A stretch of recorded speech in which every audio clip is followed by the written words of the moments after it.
Your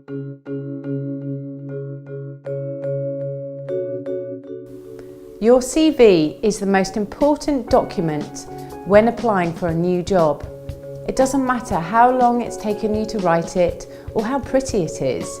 The employer will take 5 seconds to form an opinion, so the first impressions really do count.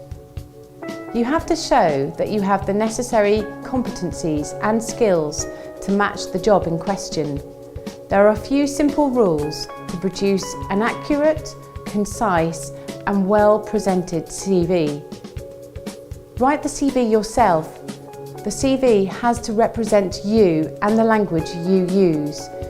You will be expected to talk about your CV in the interview, and employers will pick up if your CV has been written by someone else. The best way to start your CV will be with your contact details. Your name, your full address, your contact telephone numbers, both home and mobile, your email address. The following are not necessary to have on your CV: date of birth, marital status and nationality. I was a big fan of using a personal profile, but of late I have found it more important to include a key achievements heading to start your CV. This shows that you are dynamic and actually have achieved in your career. Always back this up though with compelling facts. Personal profiles I find are very similar and always include the following: I am hardworking, professional and seeking a new challenge. Employment history comes next. Always give the most recent job first. Include the dates that you have worked, the company name and the location of where you worked, the title of your most recent position, and then the description of your duties and responsibilities. Be concise and clear. And then the previous job next with the similar information as above. After this, you will need to include your education, again with the most recent first. Always start with the most relevant qualification for the job. Always give the summary of your qualification and the dates and the results you achieved.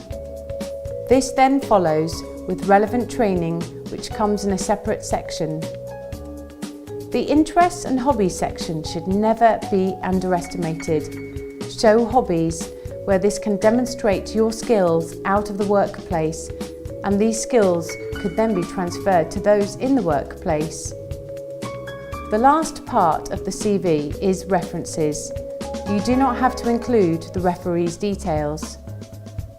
In essence, make sure it is brief, concise, accurate, on 2 pages. Do not exaggerate. Keep your CV in the third person. Use relevant tense, positive words, check spelling, use spell check. Use the same font throughout and at 12 points. Tailor the CV to the job and keep it up to date. Following these rules will stand you in good stead and really help you get to the interview stage.